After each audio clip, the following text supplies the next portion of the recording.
take your position. Rise up, make that decision. God will provide all your needs. He wants you to succeed.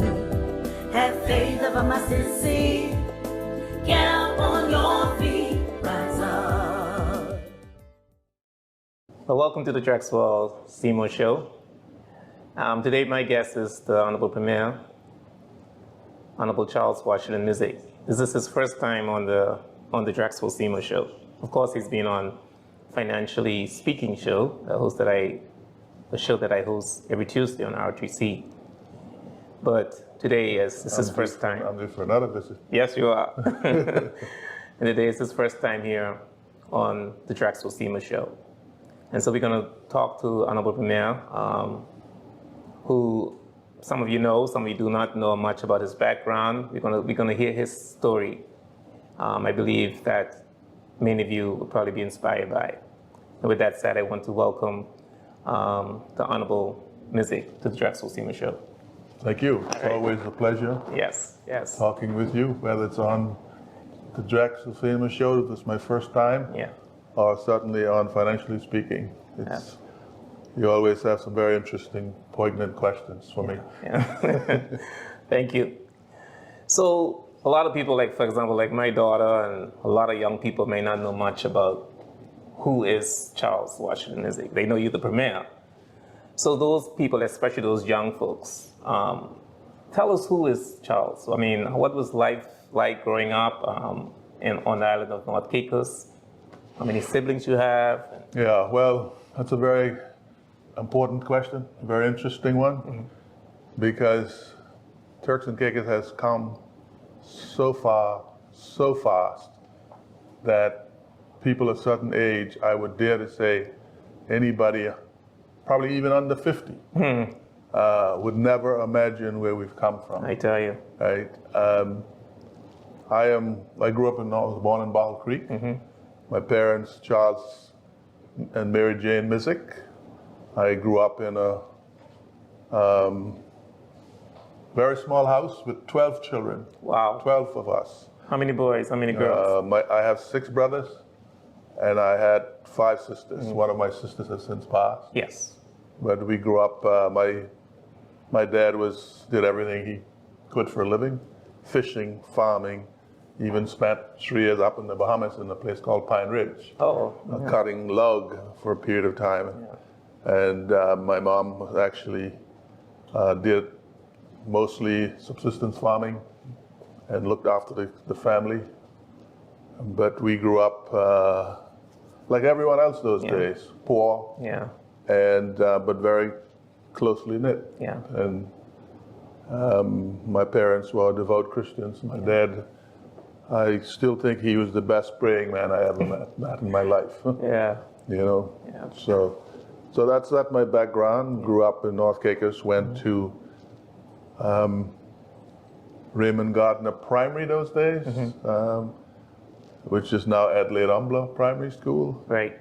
It was even not named then. It was just called Bottle Creek Primary School. I went to school there, and went to the Buffer Night Church. Okay. And had lots of cousins, lots of friends at school, and did what little boys did in North Caicos. Went swimming every day, and at least you could swim. Some of us can't swim. Went stealing away from school in the middle of the lunch period to go down to the water's edge and have a swim. And during school time? Yeah, I think we had an hour or maybe half an hour break, and we would just go down to the water and get in the water for that time and get back to school before the bell rang. So it was fun. It's fun growing up. I mean, I never had any idea in those early days that I was poor. No, we didn't. Life was just beautiful, idyllic, you know. But we grew up. And, you know, I went to, I guess you can call it, even though it was primary, and in some ways it was an all age in a way, because you didn't get kicked out at 14 I left school when I was 16. I did the Jamaica local exams, which those days we were very much a part of Jamaican economy. So you didn't go to school in Grand Turk to finish? No. Oh. No, I did not. What I did, I joined the police force when I was 16 years and 9 months. Shy of my 17th birthday, I became a police officer. And then I studied privately. I don't know if you ever heard of a school called the Rapid Results College. Yes. It was a distance education school, and everything came by the mail. Okay. So I studied on my own nighttime as a police officer when I was on the beat. I would carry books in my hat, my cap, and I would stand under the few street lights that was available in Grand Turk because there was no crime. So after a certain hour, there was no. You see the 1-1 donkey or cow or horse, Right. but there was very still, so it was very quiet, no crime to talk about. Okay. So when you joined the police force, you started off in Grand Turk? I started in Grand Turk. I was trained in Grand Turk, one of the first batch of police officers that were trained in Grand Turk by a guy called Andy Anderson, Commissioner of Police, Chief of Police, as called him them days. And then I went to South Caicos. I worked in South Caicos for nearly 2 years. Yeah, I remember you As a saying police that. officer. Some of my best years were spent there. But I studied, and I passed the West Indies history, religious knowledge, English literature, and English at GEC London. And I used that when I left here and when I was 20 years of age, because I also spent some time in South Caicos. Yeah. Working for Bahamas Air after I left. Oh, after the police force? After the force, I spent nearly a year in South Caicos working with Bahamas Air, Mr. Eldon Durham. And I went to Jamaica, went back to high school at age 20, went to West Indies College and did some more GC exams, commerce and accounting. And then I matriculated into College of Art, Science and Technology. And even then I got in by doing, I had to do a general science course exam and a math exam. And I got into what is now University of Technology. Right. So that was my beginning. Okay. And so I've always been self-taught. Right. From an educational point of view. So what prompted you to teach yourself? I mean, were other students doing the same thing that you did, or what prompted you to go and do those studies on your own while you were in the police force? I grew up with one of the most inspirational, influential headmasters the Turks and Caicos has ever known, and that's Mr. Raymond Gardner. Mr. Gardner. Who was a trained teacher. He was also sort of a salt of the earth type of guy, pillar of society. He was the layman, the head elder in my church. He was the principal of the school I went to. He was also head of the district board. He was really a singularly great person, and he's turned out some really good people. Yeah. And so I got my inspiration from that, and my parents were very strict too. When kids would be playing marble and stuff in the road, they would want us to study, to read a book or study or do something. So I got it from there, and I always, and very early in my life, before I knew what the word meant, and before I could pronounce it properly, I decided I wanted to be an economist. Okay.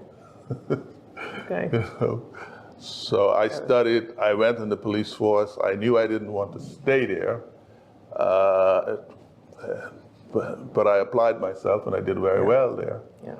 And then when I left, I left with the intention of going to school. All right. So you went into the police force because that was the only opportunity at that time? That was the only opportunity at the time.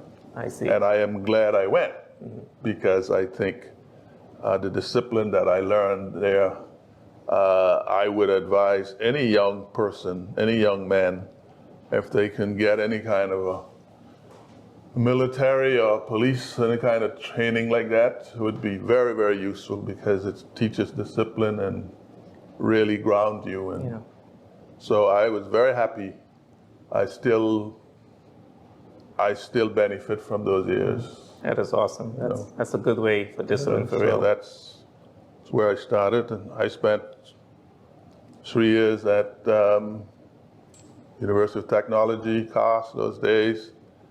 In fact, I just came back from Jamaica in August. That's September. I went to my 50th anniversary. Oh, 50th okay. Reunion? Good. Oh, okay. We had a reunion for my particular college, which was the College of Commerce. We had our 50th anniversary, graduating anniversary in Ocherias last September. Oh, congratulations on that reunion. So I did accounting and business at UTAC, major in accounting. Did the ACCA exams. Spent about a year off and on in the UK. Worked for Coopers and Lybrand as an accountant. Worked for a Jamaican company called Paul Goldson and Company as an accounting supervisor or audit supervisor. As I said, spent some time in the UK trying to finish my professional exam, which and I actually was unsuccessful in my final paper, by which time I had a family and a business. So I never really completed, Okay. But in later years, I went on to do distance education online. So I now have 3 master's degree, and I'm a project management professional. Okay. So, and I never stopped studying. I was just about to say that you seem to continue to equip yourself with a lot of knowledge from age 16. You still continue to do that. You live the kind of work. I believe continuous learning is very important, right? And I think it was Mark Twain who once said, "Don't let your learning or let your education get in the way of your learning," or something like that. Okay. Yeah. And so I've approached it from the point of view, if I'm going to perform a job properly, I need to equip myself. I need to know what is happening around me. I can't sit in a meeting and hear people talking about a subject matter, or I am there to negotiate, and I'm like a babe in the woods. Right. I think that's a very good way of looking at that. So I'm very inquisitive, and sometimes I find myself going down a rabbit hole just looking for information to be able to relate to real life,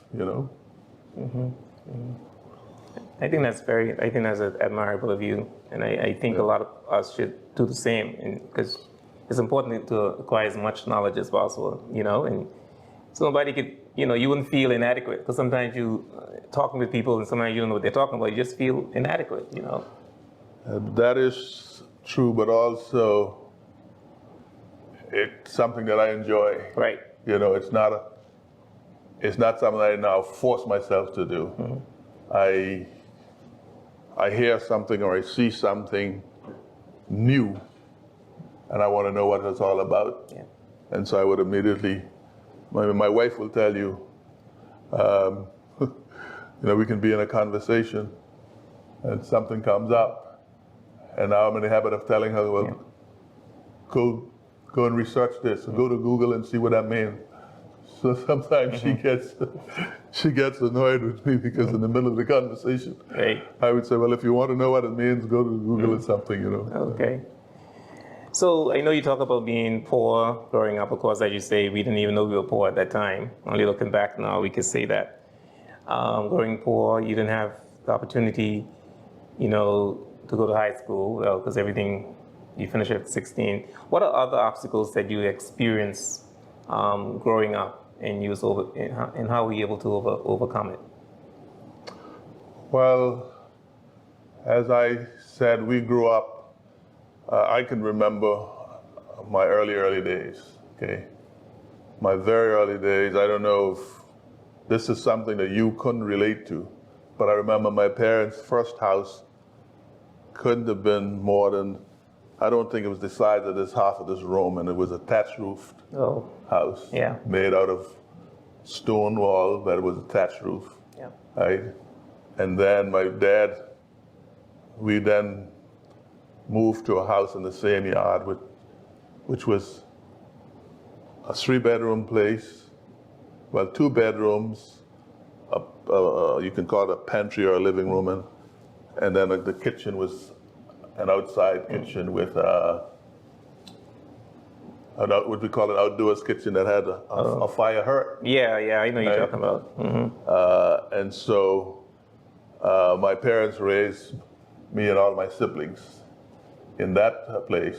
So basically, I grew up until I was a young man, basically sleeping on the floor in crocus bags, because those days, the bags that the flour came in or the corn came in is what we spread on the floor at night to sleep on, right?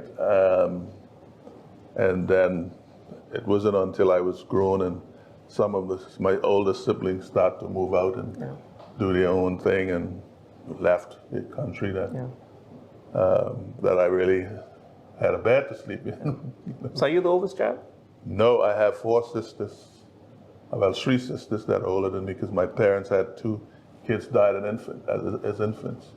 Okay. But Lyndon and Don Hughes' mom is my oldest sister. Okay. And then Sarah and Tracy's mom Yes. is my other sister. And then I have a sister, another sister who still lives in North Caicos. And then my parents had a couple of kids died in between somewhere there. And during that time, my dad went up in the Bahamas for like 2 years, 2+ years. So my sister that immediately preceded me is 3 years older than me. Apart from that, all of the kids are less, like me and Ariel are about 16 months apart. Okay. So that was basically, most of us are very close together. Right. Yeah. So growing up in North and living in that small house and a close-knit family, what sort of values were instilled in you, and are you using those values today? Well, of course, the Bible tells you, train up a child in the way he should go, and when he's old, he'll never depart from it. Well, I'm not sure that was absolutely true in every sense for me. But as I said at the beginning of this conversation, I've never seen a man pray like my dad. He would wake up at 5 o'clock in the morning, because he was a guy who got up early and went to bed early. Maybe that's why he had so many kids. But he would wake us all up at 5 o'clock. Sometimes we're sleepy, and we would read scripture, and then he would have a prayer, which I thought those days was quite long. And so I have always, I think that kind of value has never really left me. And of course, the value of hard work, because I grew up sailing with my dad, going back to South Caicos every weekend to pick up groceries, and I did a lot of fishing with my dad and my uncle. And I dove for lobster when I was younger as a young police officer, and my dad always had boats. People like Nathaniel Gardner and David Phillips, those were my mates, and we fished together. People like, God rest his soul, Max Hanfield. Oh, Hanfield, okay.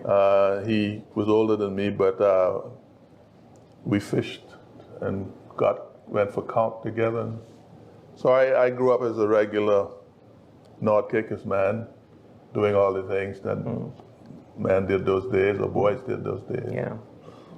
But it was a good life. It was, as I said, I didn't know we were poor. One thing I remember, I went to church at least 3 times a week. Oh yeah. Oh yeah. You know, at least two on Sundays, 1 on Friday, and then midweek prayer meeting. So at least 4 times a week. So my parents were very steep in the church, you know. But also the whole community spirit Yeah. was different from it is today. You know, people will come over and they would borrow a spoon of sugar or some flour and vice versa. I know about that. So Yeah. these days, young people can't relate to that. No, no. People look after each other, Yeah. you know. Yeah. So in addition to your, your educational achievement, what are some other significant milestones that you are proud of that you have achieved? Well, apart from the time I spent as a police officer, I spent 3 years as a police officer. And those days, there weren't many crimes here. And I think I did a fairly good job as a police officer. I think in 3 years I had 24 cases. They were all riding bicycle without light. Oh, And decent language. those minor stuff. And Okay. decent exposure. Uh-huh. I think in the 3 years I was in the police force, I remember us having 2 murders, right? But I also became involved later on after I came back home. I did a lot of work. I was like an itinerary accountant. I did work on Pine Key.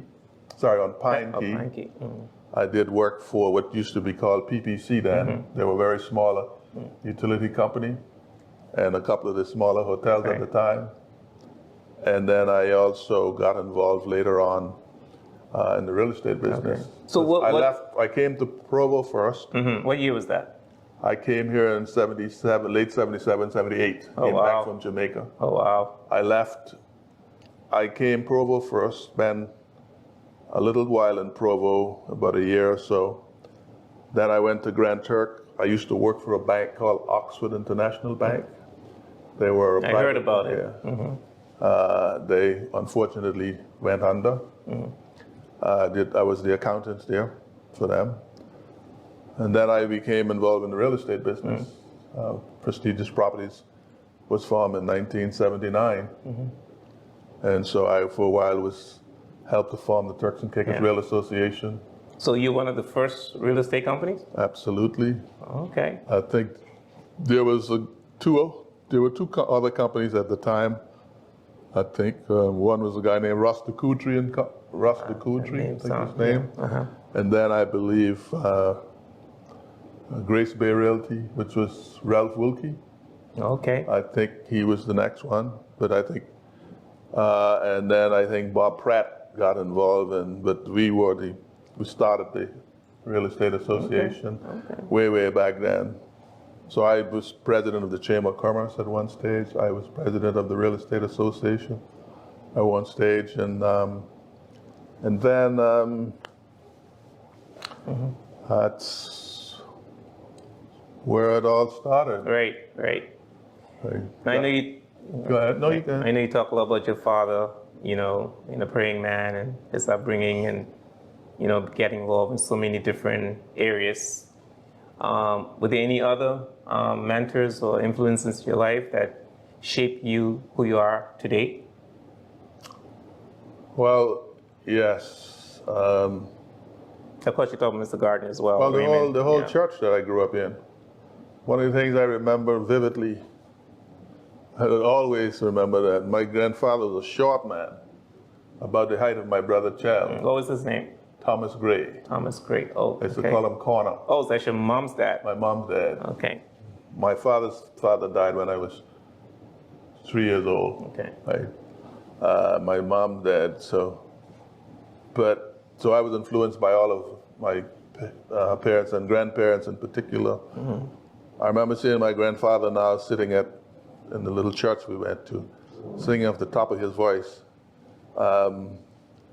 This one particular song I remember him singing that says, the song is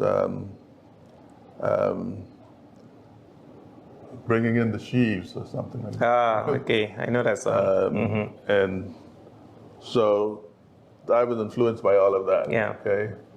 But, the other people who taught me Blythe Duncanson's mom was one of my teachers, Miss Cecilia Duncanson. Okay. And our district constable at the time, Mr. J.C. Gardner, who was Don Hughes' grandfather. Okay. So all those people in sort of an Oh, wow, you got a good memory. You remember all these names. influenced my life, Yeah. you know. And I've been very fortunate because I've always had good mentors. And even when I went to school in Jamaica and even in the police force, as a young man, Mr. Claudia Lightburn and Judge Lewis, those were men who were my seniors and who basically mentored me and because my dad was also a person who spent a lot of time in South Caicos and knew a lot of people like Mr. Burt Malcolm and Mr. George Clinton and all those people I know. I knew, you know. Yeah. Now, I know that you were involved in the Alexandra Hotel. I mean, that failed, or I think you lost it. And you ran in 91, and then you lost in 95. I know that's two. No, I lost in 99. 99, Yeah. Oh, okay. So basically, from political career point of view, I ran the PNP campaign for them in 1980, and they won. Norman Saunders. Oh, okay. When Mr. Saunders became the chief minister. Chief minister.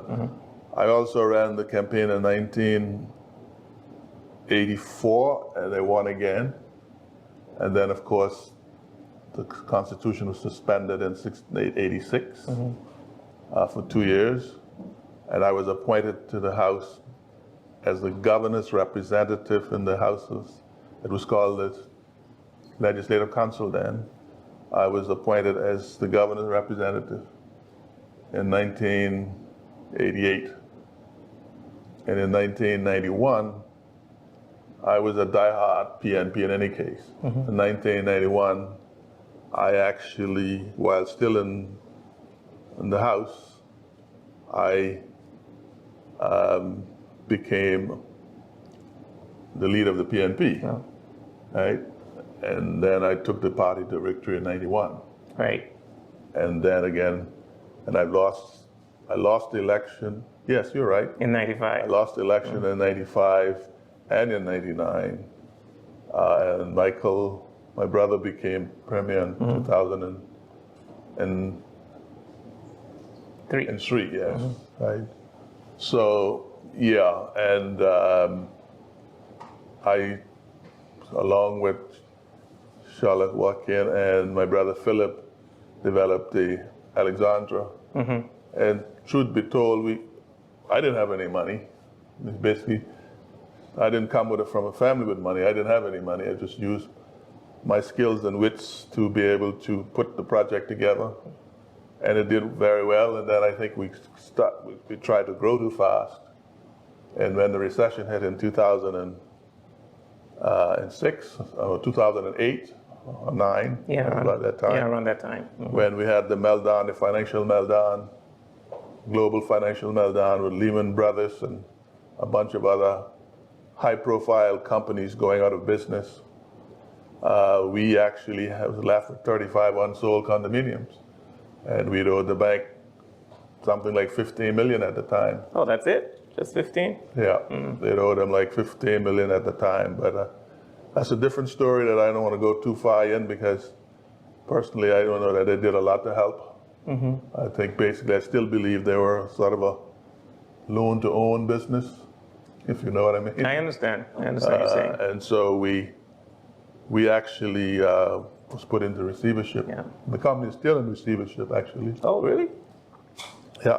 So, but when the year when I left, and the company was starting to make money despite everything else. With the year when we went in receivership, we turned an operating profit of I think like $1.2 million. But there was never any attempt to save the company. I think since then, insolvency laws have changed, and the whole approach to insolvency now is to try to save entities, because by doing so, you save jobs and you save other things. Yeah. But Yeah. they weren't interested in any of that. Right. Right. And so, what lessons you learned from all of these? Well, a issues lot of that you things I face? learned from my businessmen. You pay your money, and you take your chances, and this is life. You pay your money, you take your chances, and if you don't take a chance, you will never be successful. And if you take anything, risk. and you take the risk, you may fail. According to Donald Trump, you may fail bigly, but you could also win bigly. And so I've had tremendous successes in my life. I've had failures in my life,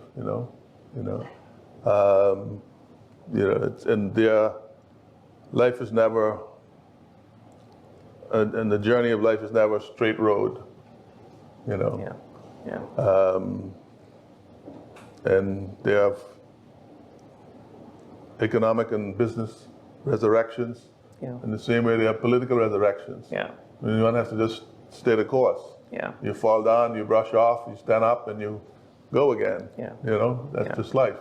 Yeah, you're right. Because sometimes people look at failures and they think, well, if he failed business, he can't succeed in other things. And sometimes there's so much you can learn from failure. Well, I think it was Churchill who said, success is never, I don't want to quote this wrong, but I think it says success is never permanent or something like that, and failure is never fatal, something like that. So, and if you look even at his life, one of the high points as the minister of the Admiralty or whatever it was, that he failed miserably with the war in, I think in India or somewhere like that. I'm not sure of the history.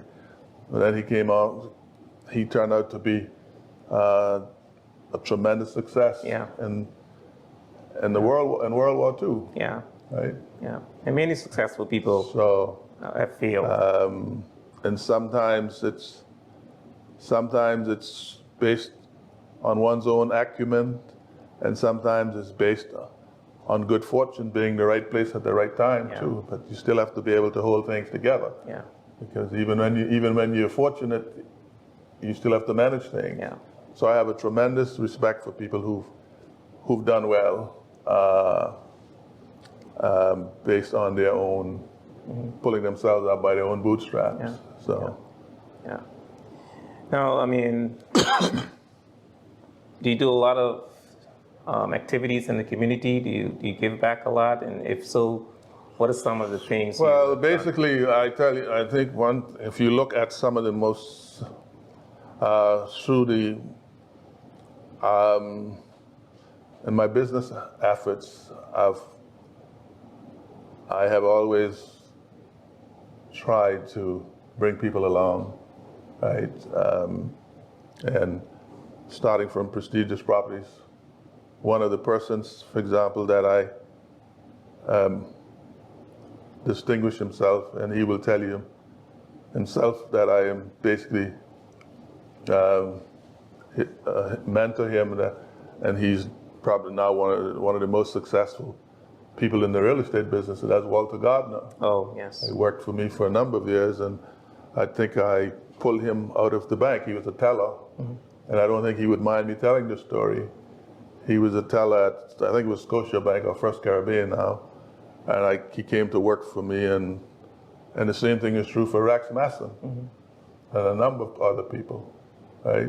I've kind of brought along, they've done very well, and the same thing is true at the Alexandra where I worked.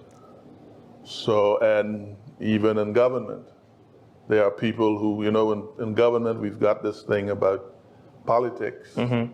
I've never gone in any government department and wasn't able to work with people who may have had different political views than I am, because at the end of the day, it's about service. It's about getting the job done. That's what it should be about. And it's about empowering people and making them feel valuable and know they have a contribution to make. Yeah. So I think you could never discount the abilities of people to put differences aside and work in the interest of people who they have committed to work for. Yeah, I think that's a very good point and a very mature point as well. We put aside political differences and you work for the best interest of the country. But also, I truly believe that we are to be our brother's keeper. And the good Lord bless us based on our ability to bless others. Yeah. Right? And I have always, there are times in my political life, I remember there are times when I've given away my kids' school fees because somebody else needed, whether it's somebody who didn't have food on the table, a light bill that couldn't pay, milk for the baby. There are many situations where sometimes you come against those kinds of situations. Yeah. And it's about being one's brother's. Yeah. One's brother's keeper, and trying to make things a little bit easier for. Yeah. Because I think we all need a shoulder every once in a while, Yeah. But I'm glad you brought that up because a lot of people view you as not, looking out for local people. That that you look out for so white people. So I'm glad you brought up some of those examples. Well, Rex, I think they're so wrong. Because all one has to look at my history. I believe in building institutions. In the last 50 years, most every institution in this country that has been built in the last 50 years, I've had my hands on them some way or another, right? Give us some examples. So I think this notion is with maybe others trying to define me, right? I can give you a number of examples. One of the best things that's happened in this country is the NIB, National Insurance Board, right? I remember in the 1980s when you had grandfathers in the 80s still working at Public Works Department and space like, right? Then they should be home rocking their grandchildren, right? Now we have a system now where if you work and contribute to the NIB, you are guaranteed a pension, and we're continually improving that, right? And just more recently, we've tripled in some cases, or even more than that, the social benefits that we're given to people in need, right? Just right now, we're launching a financial assistance program to help the elderly, right? The list goes on and on and on. The community college. The community college, even the sports commission. I know it's a new one, but the original sports commission, the broadcasting corporation. I believe in building institutions. Right now, we've put money aside for the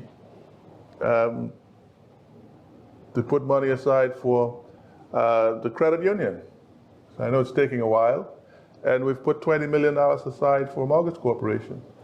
We just bought back land and looking at putting together housing for people. We just changed that archaic and unworkable, in the process of changing that archaic and unworkable raffle system for Crown land so that people can have access to their land. We changed that whole system. So anybody who would accuse me of being not caring, they haven't been looking or listening, or they've just been deliberately bad-minded, in my view.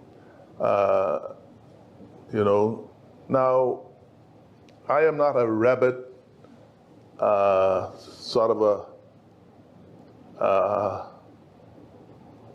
racist or a xenophobic person. I believe one has to be realistic. This country would not have gotten where it has gotten without the blood, sweat, and tears and investment of a lot of people other than just us, right? Okay, and be foolhardy for us to pretend that that hasn't happened. And people are not continuing to, we cannot build this country on our own, right? And if we're going to have an economy that works, we need to have a critical mass of people and of activity and of investment in order for it to work. And that comes from various different sources. So if people expect me to be unrealistic and even aggressive or oppose persons and corporations that have contributed purely because it's not local, I think they're not being realistic, right? I know people here who've been here as long as I have been here, who for all practical purposes are just as much Turks and Caicos Islands as I am, in a way. And it would be wrong to treat them any differently, right? And if people expect me to do that, that's not the way I'm made up. I believe life has to be balanced and one has to be fair. Yeah. Yeah. So I know now that you're in your 70s right now. I mean, what is your vision for, the rest of your life? Right. So, or for the country, So personally, I have been very fortunate in terms of my health and my stamina.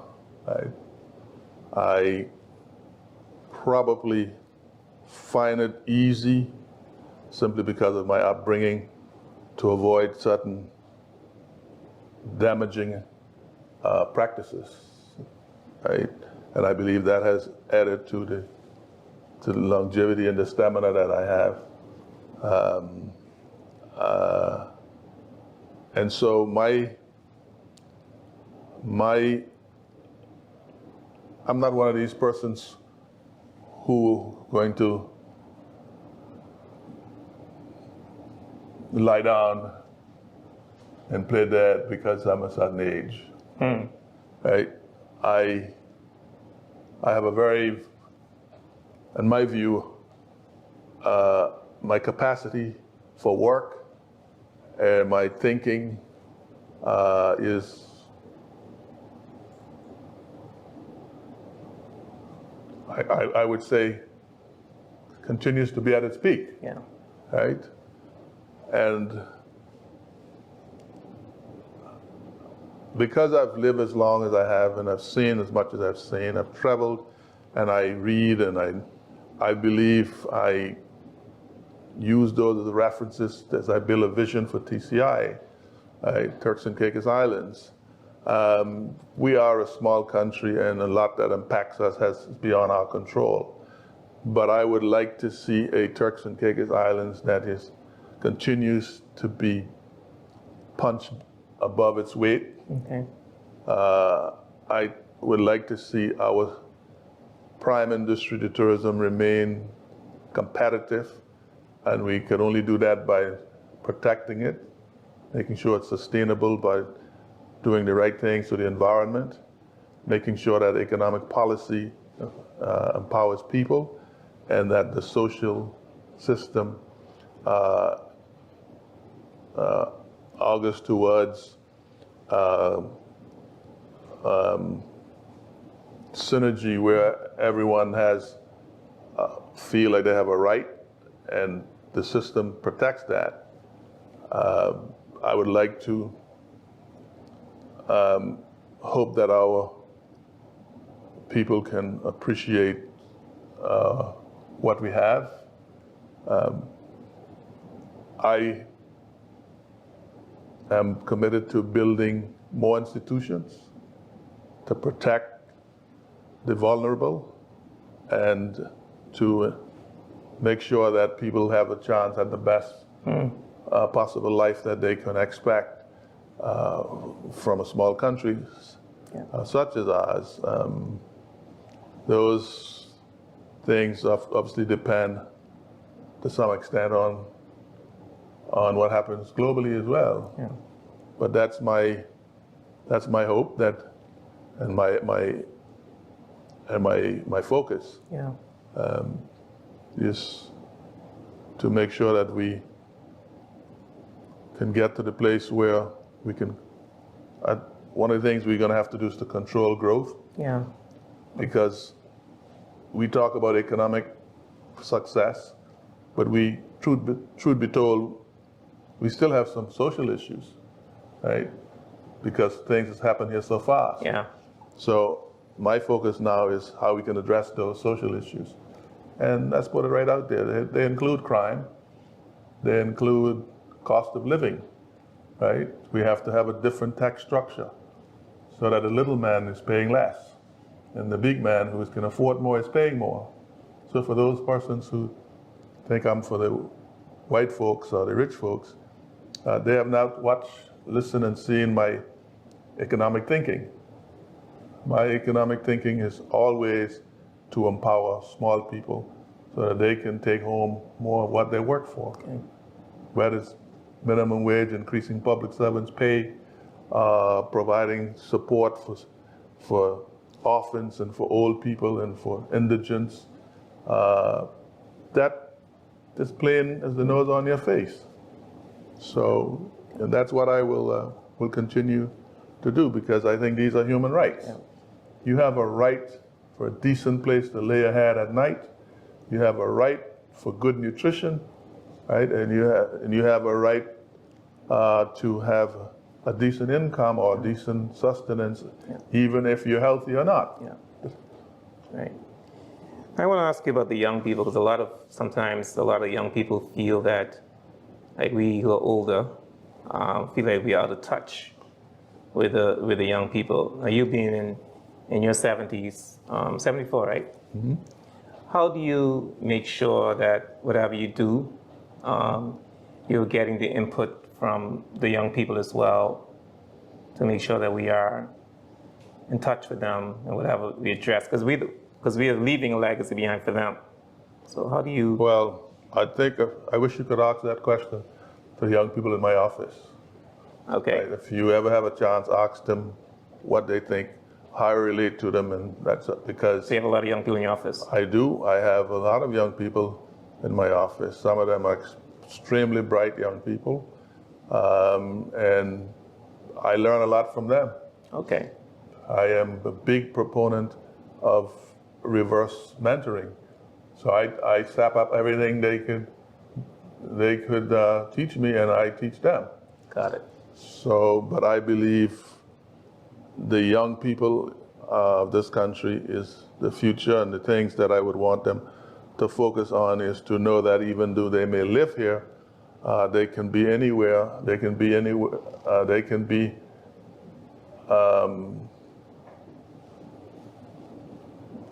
almost nowhere to be anywhere, right?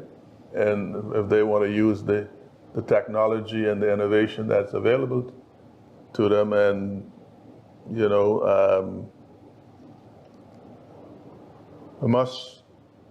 they must also remember that even do they live in this age of knowledge, experience still has some place. Yeah. So while we make space and create opportunities for you, it's no reason to kind of throw away those who may be a little older. Yeah. Got it. But I'm committed to the young people. I encourage them all the time. I mean, people who come to me, I know about at least half a dozen young people who have encouraged to get into professions that the economy is going to need, whether it's project management, engineering, logistics, and because a lot of them don't know, they may have an acumen for a certain thing, or maybe have a desire for do something because it may sound Right. good, but it may not be able to make them a living. And so I've mentored and advised a number of young people Okay. what I think they ought to be looking at if they want to be successful in this economy. Okay, well, that's good to know. Well, we're wrapping up. We've come to the end of the show, and I just want to thank you very much for the opportunity to be on the Drexel Seaman Show. Are there any closing remarks you want to share? And maybe you could even convince us why you think we should give you another term in office in your closing remarks. It's up to you. Well, I am an open book. There's nothing secret or private about me. And there may be others who may try to define me, but I don't think that could be successful because I've lived long enough, I've been in the public eye long enough. Those people who've been noticing are fully aware of what I do. I'm a hard-working person. I'm not into the glitz and glamour and stuff, but I know every day when I get up, the first thing I think about is what can I do for Turks and Caicos and Turks and Caicos people. And that's the last thing I think about at night and the first thing in the morning. And anyone who knows me, who work with me, know that about me. I may not be successful, I may not be the smartest guy in the room, but I think you'd be hard pressed to find many people who are committed as I am or who work as hard as I am. Right? And of course, I made mistakes, and as a person, I have my own opinions about stuff, and sometimes they could be wrong. Right? But everything is focused on sustainability, economic, social, and environment. And sometimes you have to be careful how you make decisions. I know some people like you to make decisions that's going to satisfy their appetite today, but I have to think about tomorrow. So I believe people should vote for me because I am balanced. I am very, very balanced, and my knowledge is current, and I make decisions based on evidence and on facts, with a clear view of the impact it could have on the future and on people's lives. I don't make knee-jerk decisions.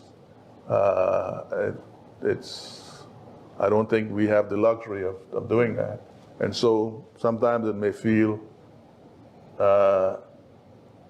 inconvenient or inopportune, but I think history has shown that a lot of decisions that I've made paid off down the road. Okay. Great.